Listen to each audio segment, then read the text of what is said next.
Prie serviso keltuvo laukia patyręs senų automobilių restauratorius Nerijus.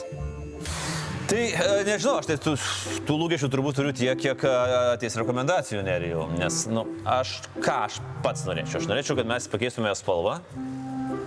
Į kitą ar atnaujinti šitą? Aš norėčiau, kad į kitą. Į kitą. O kita yra raudona. Raudona. Taip.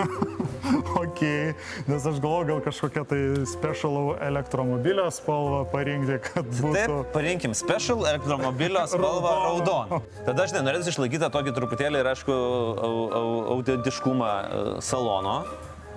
Nežinau, man čia jau pripasakojo Antanas, kad sako, čia reiktų įdėti kažkokią retromagnetolą, bet padaryti ją, kad būtų galima su Bluetoothu ir su visku. Nesudėtinga.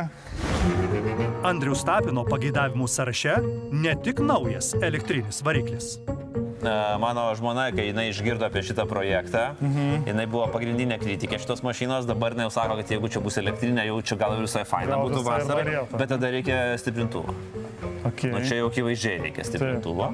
Tų laikų mašinos, jos visos jie mažų ratukų ir didelių padangų.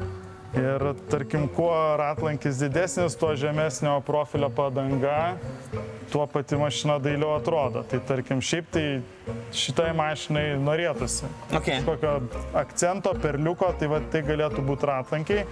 Kas liečia patį saloną, tai okei, tai vairo stiprintuvas, magnetola, viskas aišku. Pats salonas, tau spalva jo tinka, patinka.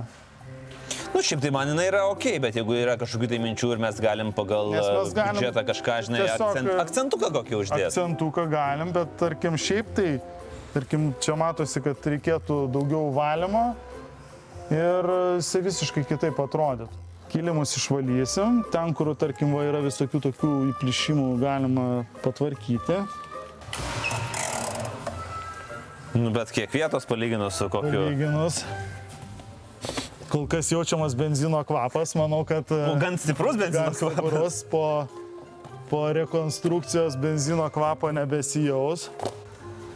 Čia gal kažkokio turto dar rasim, kurio tu nežinai, kad turi. Aš tikrai nežinau, kad turiu šitą turtą. Vietos, aišku, čia ne per daugiausiai. Tai aš įsivaizduoju, kad didžiąją dalį vietos turbūt baterijos užima. Jo. Aš tai kažkaip pripratęs prie nulinės erdvės kabriletuose. Svarbu, kad 3 šunys tilptų. Turi tilpti 3 šunys. Taip. Ok.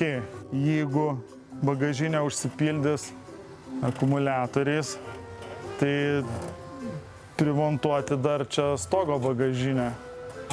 Ir kokį retro lagaminą tau įsipildys. Ai, tą tokį, kur tu prisiriši lagaminą? O, geras. Pirminė automobilio apžiūra siūlo gerų naujienų. Sulankstomas stogas puikios būklės, prietaisų skydelis sveikas. Šiaip tai dugnas, jeigu žiūrint vietom... Įdomus sprendimai. Vietoj įdomus sprendimai, kai kur turi gyvenimo randų. Bet šiaip, kad būtų labai tragiška, gal ir nėra. Iš tikrųjų, mums reikės pasianalizuoti, pasidėlioti sąmatas ir žiūrėsim, į kokius šio kainų rėžius mes telpam. 2 meistrų komandos jau pradeda skaičiuoti. Šitas ratas turbūt sveria kiek dar papildomų akumuliatorių. Taip kokią